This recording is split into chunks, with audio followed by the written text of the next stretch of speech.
Welcome, everyone. My name is Robin Cammarota. I'm the program director for the American Council on Germany.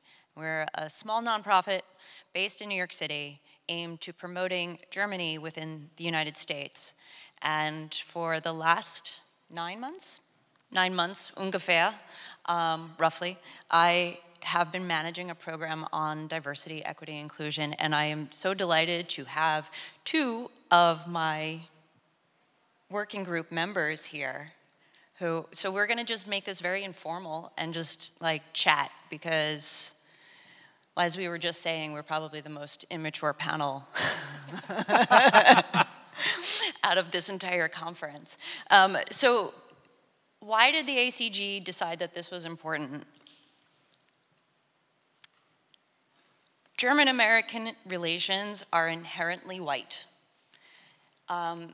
And that's not for lack of trying, that's just kind of how it's always been.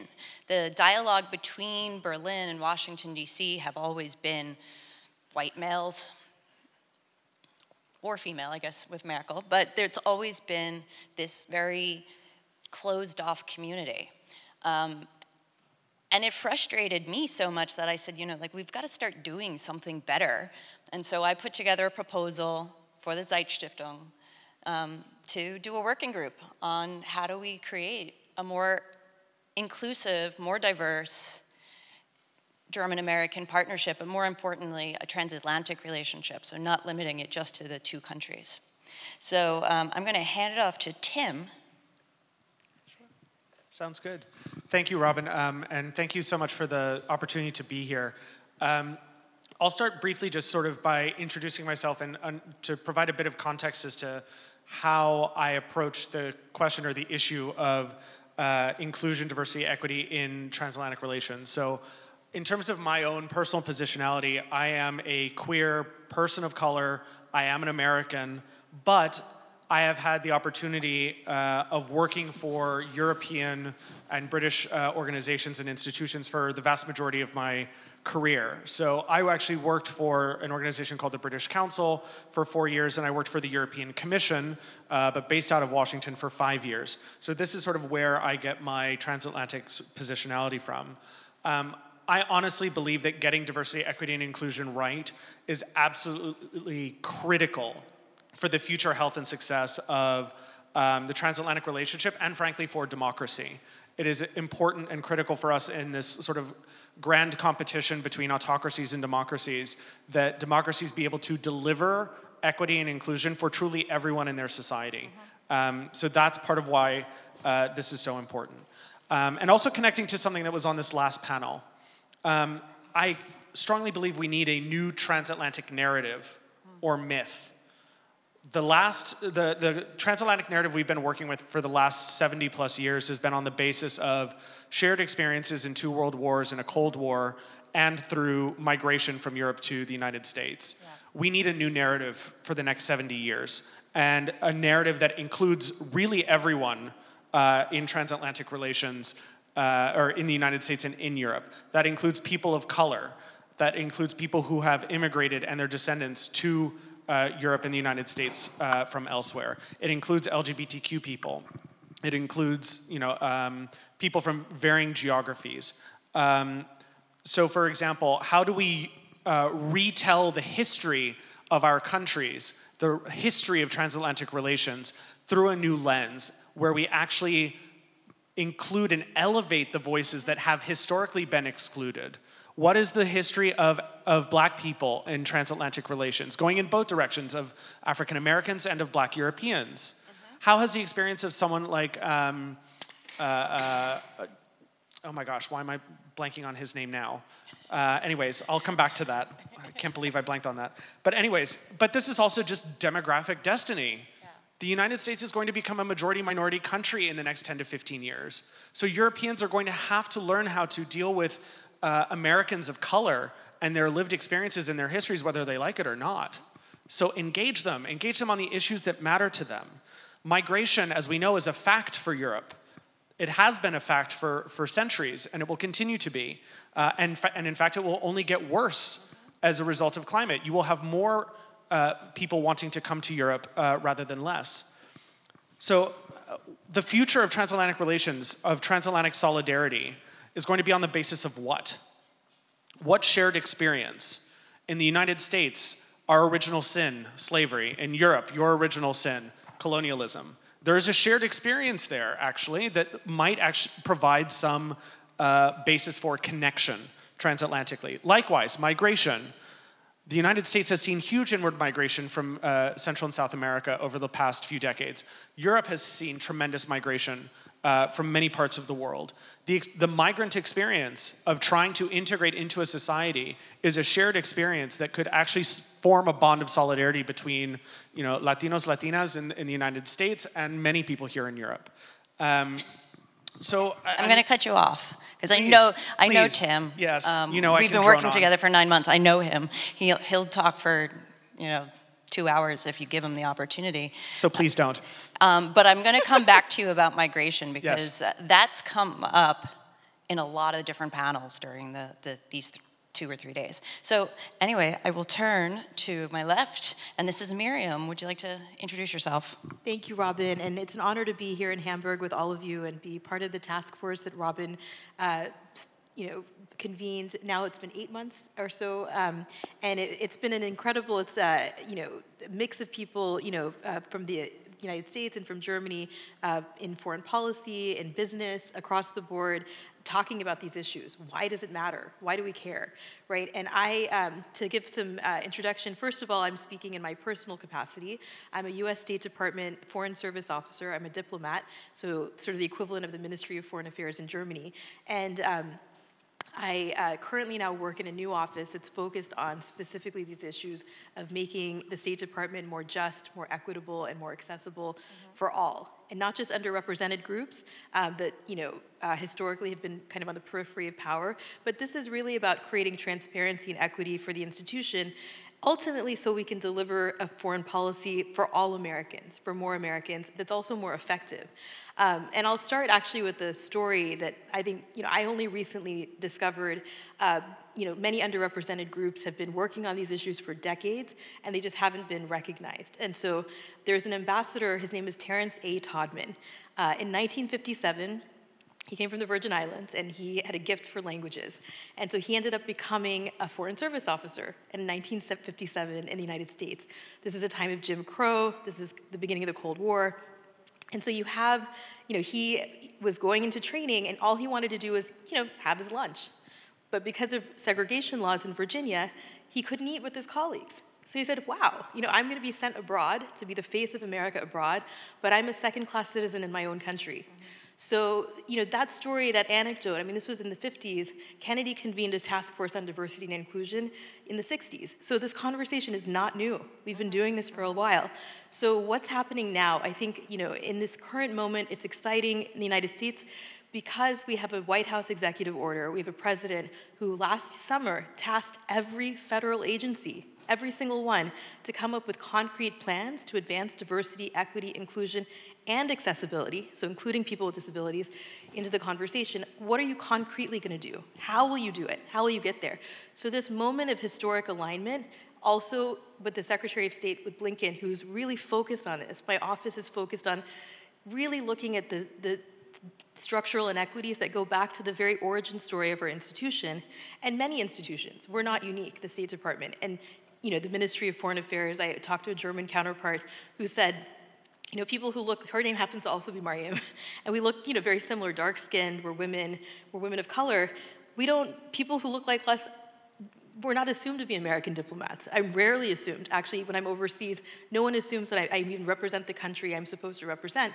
So to Tim's point, we need to build this inclusive foreign policy, transatlantic relationship, because ultimately, it's not even, the policies are more effective. How will you solve a pandemic that's disproportionately impacting people of color if you don't bring them into the decision-making table, right? So we have to, and our collective security and humanity sort of depends on this. And so it's really both the right thing to do, because we should be inclusive for the sake of bringing, but your policies will be more creative, more effective, more innovative. There will be less groupthink at the table if everyone is, Yeah. And it's not only demographic, it's also, and maybe we'll get into it later, geographic, because the country, Germany is a diverse place, So is the United States. So cities, New York City, where I live, is very different from Omaha. It's very different from, Texas or whatnot. So we also need to really think about, the layer below the federal government at the city and state level as well. It's actually really important that you mention that. You have it here in Germany. Someone from Hamburg may not have a lot in common with somebody who's in Bavaria. It's very much the same in the United States. And the 2016 election kind of proved that, because the polls kept saying Hillary was going to win, but they were based solely on the cities.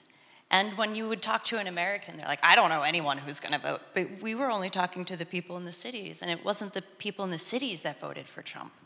It were the more rural areas. And so there's such a difference of thought processes, whether you're in a city or you're out of a city, and it's important to have those people in, that sounds terrible, people from either group, those people sounded terrible, as part of the conversation.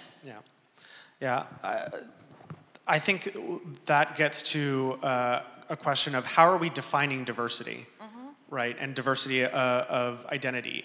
We have to, frankly, make diversity more diverse. If that's slightly tautological, but I think it's true. Yeah. But one of the things you were saying, Maryum, in the story of Ambassador Todman gets to the importance of representation. And one, I think, thing we need to consider in the transatlantic relationship is representation. Who is at the table, and also representation in the broader culture, right? When Americans think of Europe and European stereotypes, they are broadly thinking about white Europe, which is why, for me personally, it was so inspiring and exciting to see the Netflix series Lupin, which starred Omar Sy, a black European, a black Frenchman, really in a sort of with a hero narrative. Yeah. It can turn and shape Americans' impressions of what Europe is and who Europeans are. And likewise, I think it is important and I think we're making progress, but still we have a ways to go in American culture, in American cultural representation of a broader set of individuals. And given the power that the American sort of cultural sector has, I think that really can have an impact way beyond American borders. So as we talk about inclusion, it's kind of obvious we're all Americans. Yes. There were Germans involved, there were Europeans involved in this project. Yeah. Unfortunately, there's also a pandemic going on, and our German Neubert, who was unfortunately sick and couldn't join us. So it's not done intentionally. Yes. We are not excluding a European voice on purpose. It's just by chance. So one of the things that I always found really fascinating about our sessions, as you talk about what defines diversity, is language. Yes. And this came up so many times. What language do you use? What's the right word? What's the wrong word? How does a country develop language?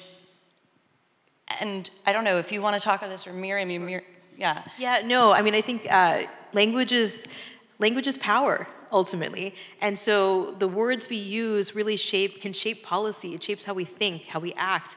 And so, one of the terms that is, becoming more integrated into U.S. lexicon and even in our foreign policy and our gender equity strategy is this term called intersectionality, which is looking at how race, gender, disability, and other sort of demographic categories intersect with one another. And so to sort of piggyback on that, not only is language important, it's also important to collect data that's disaggregated. So, it's based on all of these demographic categories, so you can understand what are the barriers, for women. I'm a woman of color. Robin is a white woman. She and I have different lived experiences and operate in a world. Tim is a man who's gay. He has a different sort of some privileges that he has that I don't have. But also, I went to an Ivy League school, so I have privileges even as a woman of color. So how do you figure out, where the barriers are so that your policies, if you really do want to make this equitable, just, accessible, foreign policy or institution, you need to understand that these inequities are very deep-rooted. I worked on a task force in my personal capacity that really dug into this. It was focused on the State Department specifically. I was on a sabbatical, and we brought together mid-career officers like myself to really get into the guts and go through it. And some of it is about just basic accountability structures, making sure that if there's a toxic workplace, that there's some redress. Or the other piece of it is, how do you incentivize? How do you create an incentive structure so that when you're advancing this equity work, it's not just volunteer work on the side, which often happens usually on the shoulders of those that are underrepresented who have no power anyway. So one thing that the State Department is doing is integrating the work of diversity, advancing diversity and inclusion as part of the performance cycle, as a core precept, so that then it's measured and it's tied to your career mobility. And so those are the kind of structural reforms that need to take place, because it won't happen overnight. It's not gonna happen because we have an executive order or somebody says inclusion matters. It's gonna take, and it's a generational struggle, multi-generational, and it's a pendulum. So, with Ambassador Todman's story, what's fascinating to me, I didn't know about it until very recently, until a friend wrote a piece in the New York Times during our Summer of Reckoning in 2020. And to me, it was shocking. He was a 6-time ambassador, 6-time. He was the second highest number of ambassadorial appointments in our country's history, and no one knew his name. And he did this extraordinary thing. So he was able to fight, speak truth to power, and he had no power in that moment when he said, "Hey, I can't eat," in the State Department. And they said, "Well, that's, like no one else has complained." And he said, "But this is your problem, and you need to fix it." So eventually it was, there was integration. But for him to be able to rise to that level in an institution where he was facing segregation at home is pretty much extraordinary. And his son will say, the reason he did what he did, he just believed in the ideals of our country and the transatlantic ideals. He knew that if he had to do this to make the institution more equitable, it would mean that our foreign policy would just be more effective. We ended up naming the cafeteria after him, and on the plaque, we channeled those words. It's about our foreign policy being effective. Yeah. I think that's a fantastic example, Maryum. And I've been struck actually listening to these panels here at EuropaCamp, going back to the question of language. We've also been debating, what does it mean to be European? Yes. What does European identity involve? And so I think thinking a little bit more critically about who we are including in the definition of European on a consistent basis is extremely important. Who are we really thinking of as European? And can someone hold multiple, how do you describe someone who holds multiple identities as a European? I think that's really important. And the connection to data collection, as you were saying, Maryum. Again, you cannot properly understand the scope of a problem if you cannot measure it. So we have to ask ourselves, what in Europe, if I can sort of say we, representing Europe here, what issues or what problems do we want to measure? Well, considering that there are many legal barriers still to collecting demographic data, we do not understand the scope of the problem, because there is a certain ideological barrier to thinking about people through the lens of these particular identities.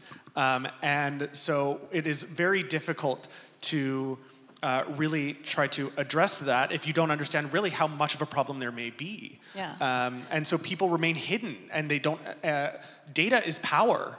Like if you get to raise your hand and say, yes, I am here, and I am black, I am gay, I am, a person with a disability, I am, that's really important. We have to give people opportunities to raise their hand and say, I am who I am.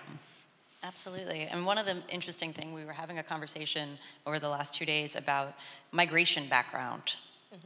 Here in Germany, we don't classify races, we don't track races, but we do track whether or not you're a German or someone born elsewhere, or their parents were born elsewhere. But the word migration background represents such a wide range. So that includes people of color, that includes someone from Italy that moved to Germany, that includes someone who's of Turkish descent but never has been to Turkey, and so it doesn't truly show what the demographics are. So when Germany says they're roughly 20% migration background, what does that even mean? Right. What are you trying to measure with that? Yeah. Like, and what are you, what question are you trying to answer with that particular designation?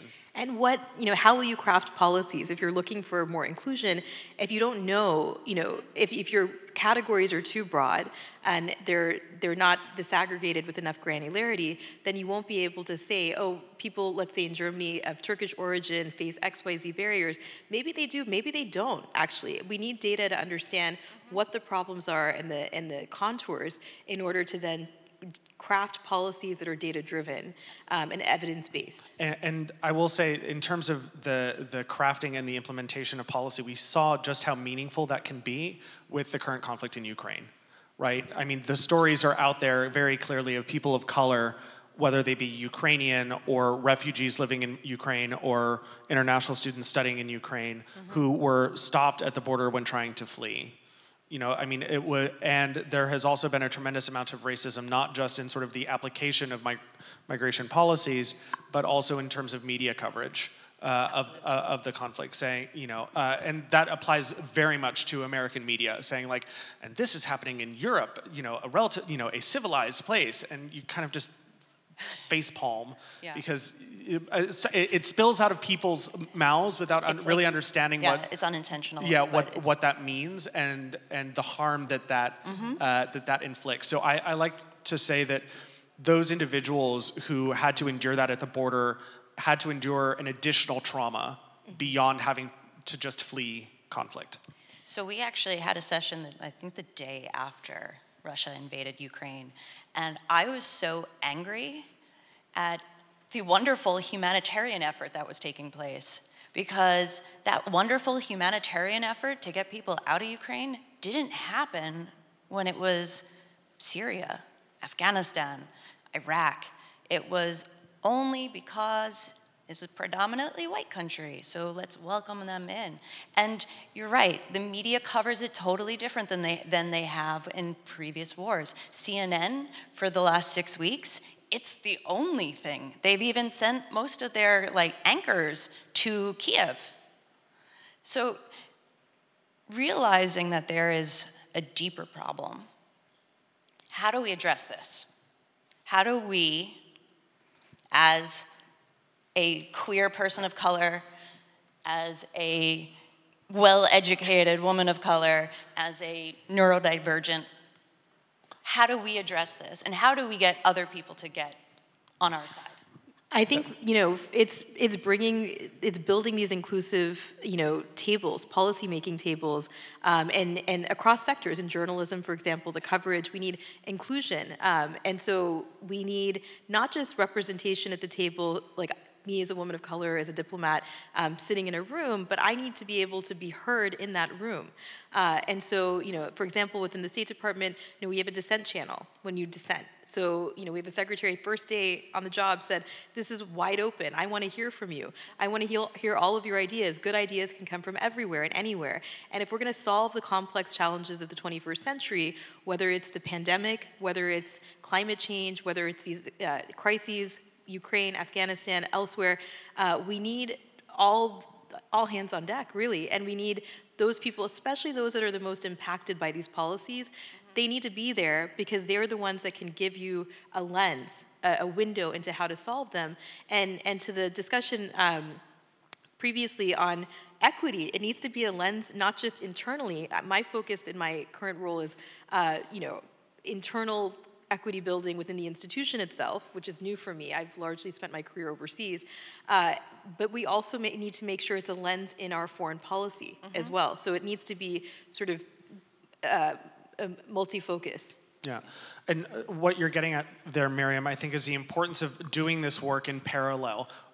Changing policies is about changing structures. It's about changing processes. But that alone is insufficient. You also have to change culture.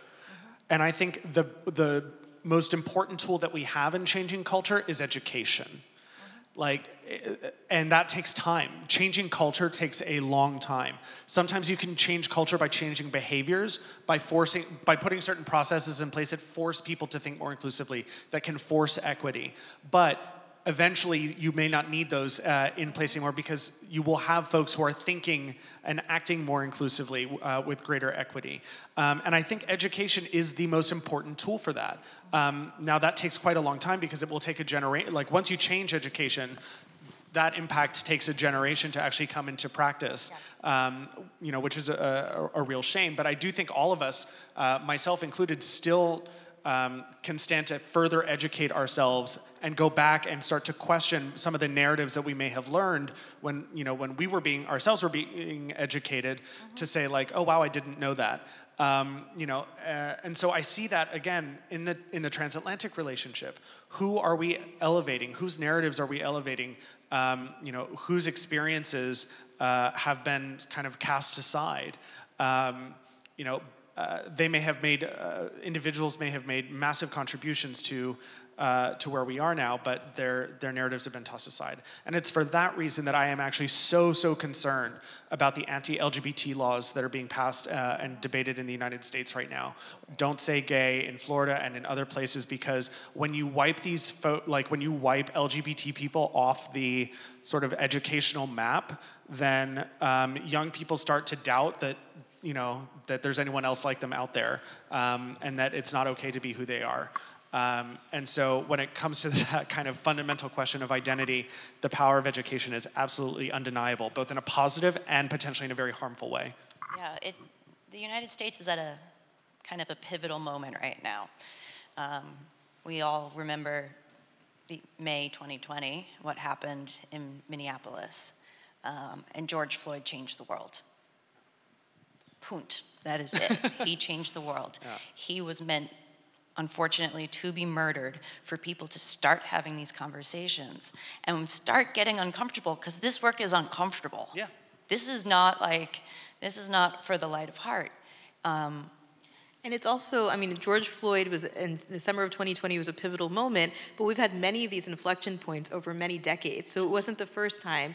And, what's interesting, during the Cold War, and you'd see, especially with diplomats of color, in Germany, my understanding is there aren't any ambassadors of color, right? Yeah. So it's so new, and it's many of the diplomats of color in the United States, like Terrence Todman I mentioned, Ambassador Edward Dudley, Carl Rowan. I'll recommend a National Endowment for Humanities funded documentary called The American Diplomat. It's on PBS. I think I don't know if you guys can stream it though in Germany, but if you can find a way somehow to access this film, it's extraordinary because it talks about the origin story, and that this is, it was George Floyd, it was also Breonna Taylor, it was Ahmaud Arbery, it was so many. Yes. And I think it's and it's also very televised, right? It's on social media. When Todman was in India, Little Rock was happening.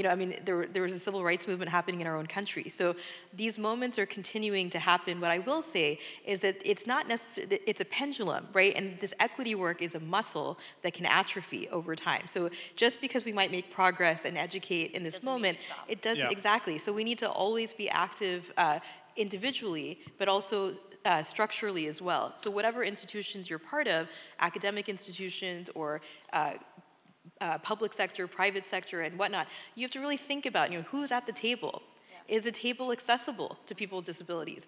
And are people being meaningfully included on panels? On panels like these?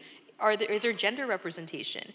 So it makes the discussion more robust, and it also, again, it just makes our work more effective. I'll keep using that word because ultimately it's about, we're in a really tough moment in history right now with converging crises that are intersecting in ways that are overwhelming, really. We don't have a panelist here because of a pandemic. It's ongoing. And so yeah. I think it's just critically important for us we can't afford, that's one thing, the Secretary said this very passionately, Secretary of State, we just have to do it. The inclusion piece is a must because yeah. It's a national security imperative. Yeah, many of them, the moments that you cited, Maryum, all of those were in the United States, but I think it's important to mention that Europe has seen its share of moments, of similar moments too, not necessarily as many, but they do exist. And when you're talking about how we can all do this work wherever we are, because none of the three of us come from the private sector, I think I will try to raise the potential role that corporations and businesses can play in this way. That their ability to bring in more diverse workers to ensure that they are in places of leadership, because we have to admit, corporations play a leading role in our societies. And so they also have a role in holding government accountable and understand it. Many corporations do understand that more diverse teams, more inclusive teams perform better.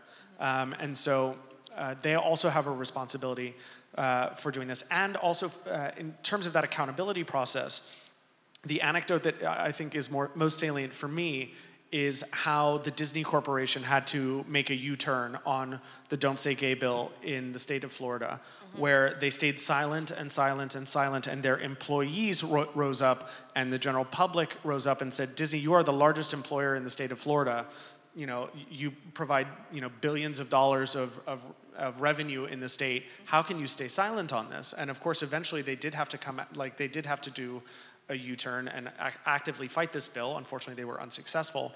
But it reminds you of just potentially how much power corporations have in this space. This is played out in other US states on bills like banning trans people from using the bathroom that is associated with their gender identity. So yeah, there is truly a role that everyone can play. And I think it's important that we can understand the mutual inspiration that we can provide ourselves as Americans and Europeans, right? LGBT activists in the United States took inspiration from Europe's movement for marriage equality, right? That happened here in Europe far earlier than it did in the United States. And I think likewise there's been, the Black Lives Matter movement that emerged in the last few years has also inspired many European counterparts. And that's really encouraging.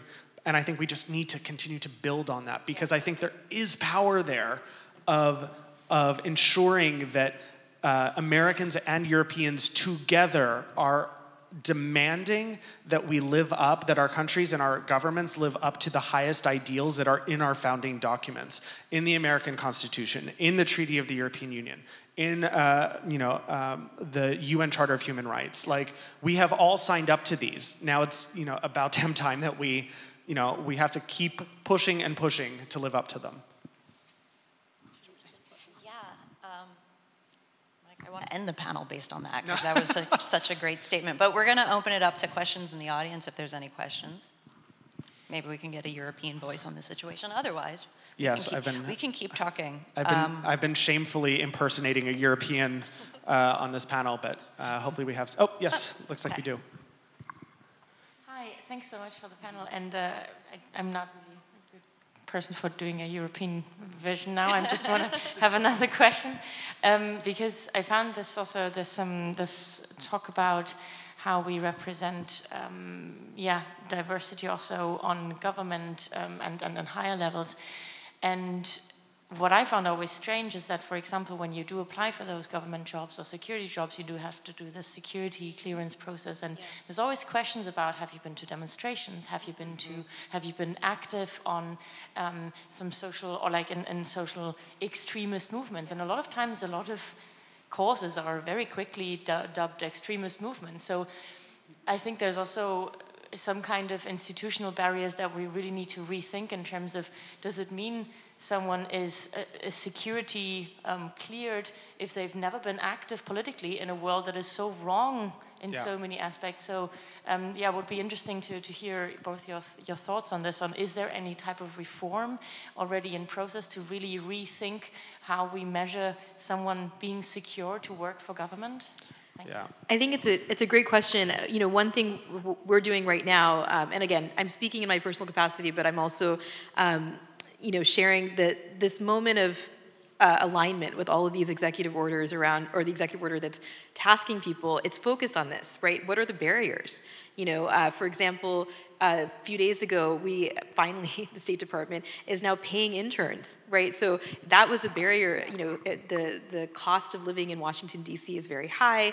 Who can show up, right? And be an intern, and then that's a pipeline to become potentially a State Department employee. So your question about the security clearances, I think, is part of a much broader conversation around what are these barriers. And again, to go back to the data, we need to measure it. So we have to measure demographically to see, are we disproportionately, are there more obstacles for folks from different backgrounds?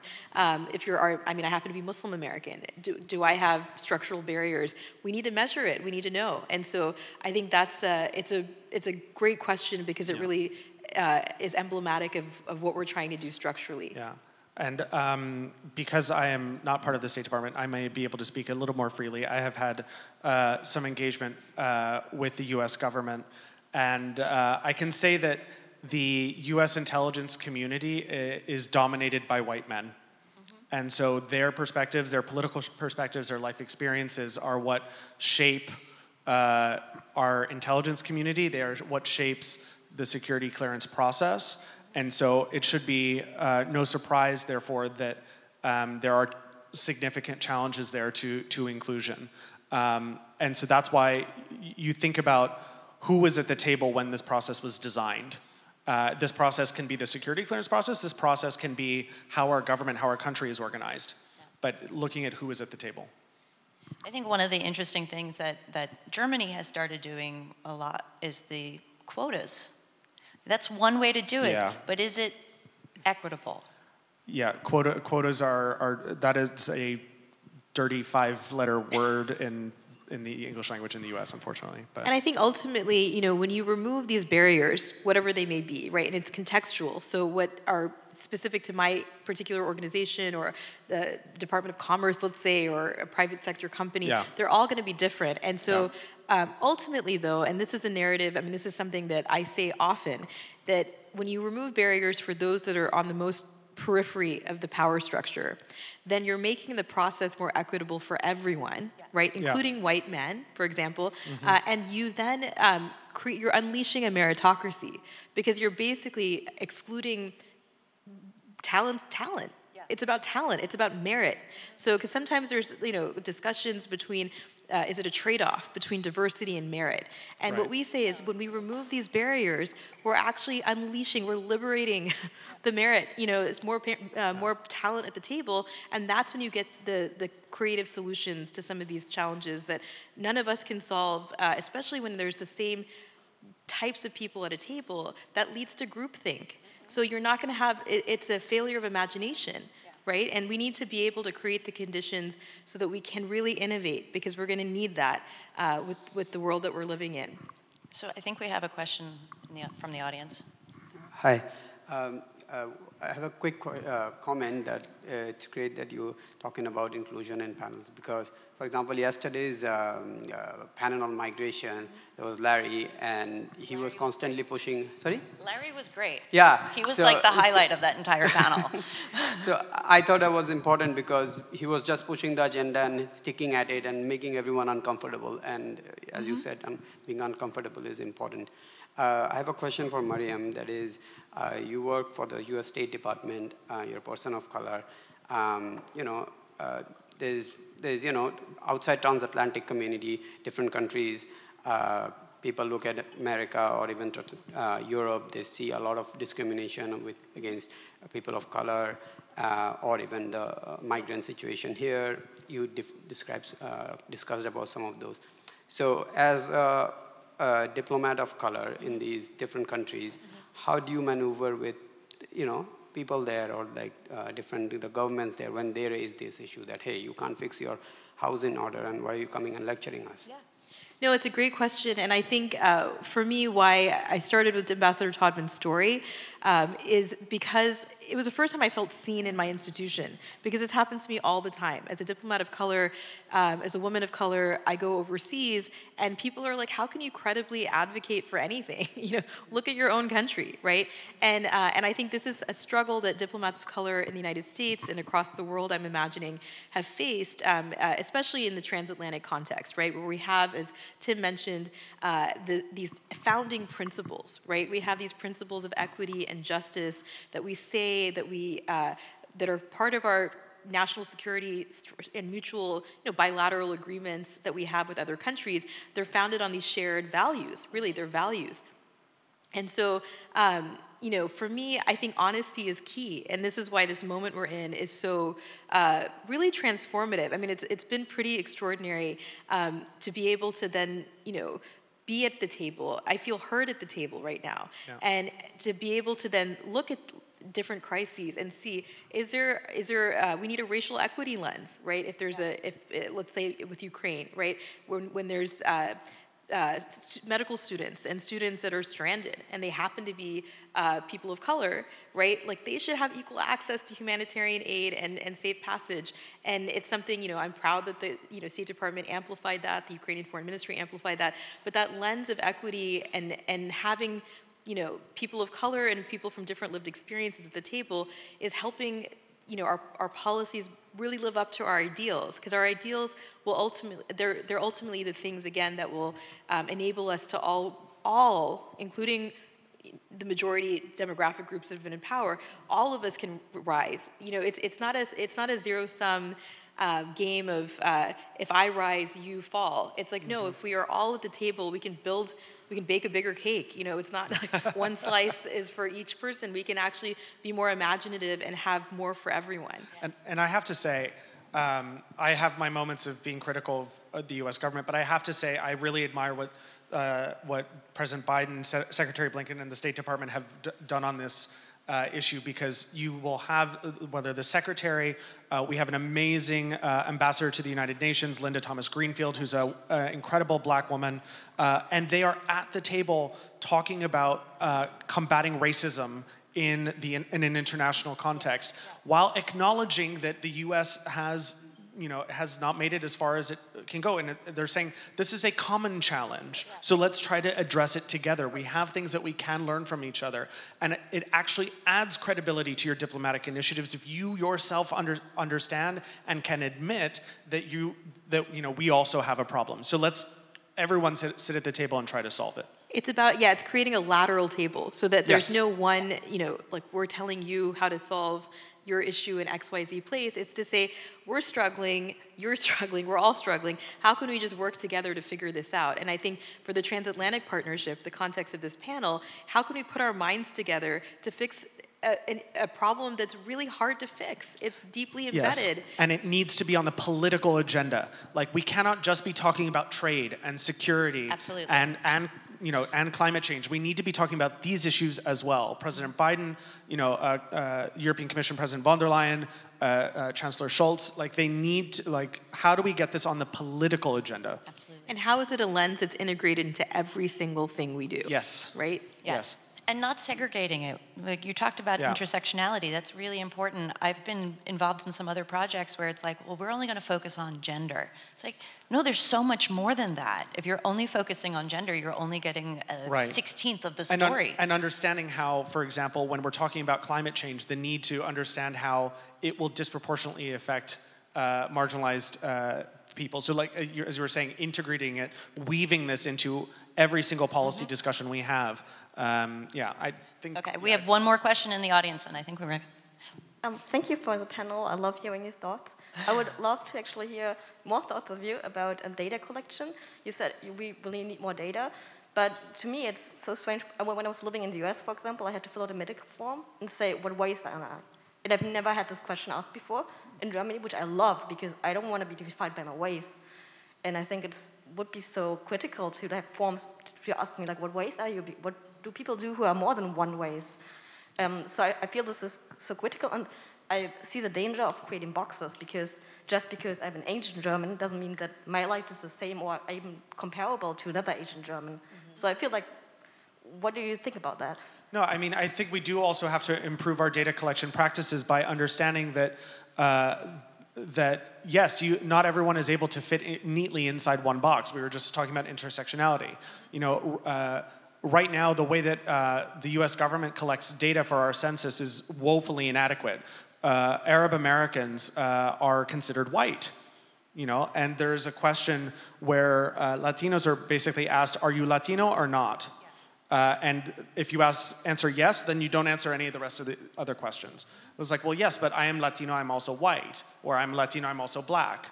I'm Latino, I'm also Asian. Like, how, so we need to, I think, rethink and advance these sorts of data collection tools to acknowledge the complication and the complicated nature of identity. But I still do think that the collection of that data is absolutely necessary to ensure that there is not a problem, to ensure that people are being treated equitably. Exactly, and I think it's the how are you using the data? Why are you collecting it in the first place? And if the purpose is focused on identifying barriers for equity, for mobility, for certain groups, we have to be able to understand what those are, and the only way to do that is to measure. So we're just about out of time, but I wanted to ask one final question. So we've spent every other Thursday together on Zoom, talking about all these different things, and based on different themes, with a variety of speakers from both sides of the Atlantic. What was the most shocking or interesting thing that you learned during the course of these 9 months? Oh, goodness. Oh, Maryum, that was smart. You took a drink of water to avoid... It doesn't have to be negative. It could be positive. It could be, you know, I love this speaker. I'm not going to judge. I think it actually might be one of the things you just said that you mentioned on this panel, which is that, you know, the use of the term migration background, meaning that 20% of people in this country can be considered, you know, minority coming from a migration background, even though freedom of movement within the European Union means that that's extremely easy to do. Exactly. So again, what is that trying to achieve? Yeah. But yeah, I think for me, what I will say is the most inspiring thing is the fact that there were 24 individuals from a wide range of backgrounds, professional, personal, who came together to spend all this time together because they felt that this was such an important thing. And I would, you know, encourage all of you within your institutions to push for this. I am encouraged by the fact that the ZEIT-Stiftung and the American Council on Germany want to invest in this. I wish that many other actors in the transatlantic space were investing in this, because it is, as I have said at the beginning of the panel, I think this is vital, absolutely vital for the future health and strength of transatlantic relations, not just, you know, for the next 5 years, but truly for the next generations, for the next 70, 75 years. Okay, so now Maryum, your turn. No, it's a tough question, but a great question. I think for me, and there was another person of color in our group who's also a U.S. diplomat, and you know, we talked sort of on the margins because there was so much, you know, robust discussion happening within, you know, these sessions. They were happening every other week for months, and I think it was talking to counterparts, German diplomats of color. You know, there aren't many of us in the State Department. There aren't many of them in the Ministry of Foreign Affairs, and just seeing the commonality of our challenges, the shared challenges of just sort of dealing with microaggressions, dealing with these sort of daily, everyday kind of adversities, but then also seeing how there are these policies and structures and movements with the ACG, for example, pulling together this task force to really figure this out. And it's a really diverse, it's not just diplomats of color or women or other underrepresented groups that are sort of siloed away working invisibly. There are also so many allies, and that's another big piece of this, is that really everyone can contribute to this conversation. This isn't a conversation for me as a South Asian origin, Muslim, woman of color from, you know, XYZ. It's everyone at the table, and I think that's what's been so extraordinary seeing the task force and these movements that are happening within our respective institutions, is that so many folks are coming out and saying we need to do this. And I think all of you, you know, in the audience, in your worlds that you're in, you know, there's a role to play. And I think it's important for us because it's not the, you know, Secretary of State or a Chief Diversity Officer or whatnot to solve these issues that go back many decades. There's many inflection points that it has to be every single person. I mean, our Secretary of State said this often, if we're gonna fix this, it's gonna take all of us. That means every single person from whatever background you're, you know, whatever job category level you're at, has to get involved. So with that, I would say, you know, it's really a call to action. And I thought the task force was a great catalyst for this broader movement. And with that, I'm going to wrap it up, but I'm going to say this. Sometime within the next month, we'll be releasing a policy paper that you can bring recommendations both to your jobs, but your personal life as well. It will eventually be finished. Inshallah. But we've been working very hard at it. Yes. But thank you, Tim. Thank you, Maryum. Thank you. Thank you all for being here. For the great questions. Cheers. Thank you. Thank you.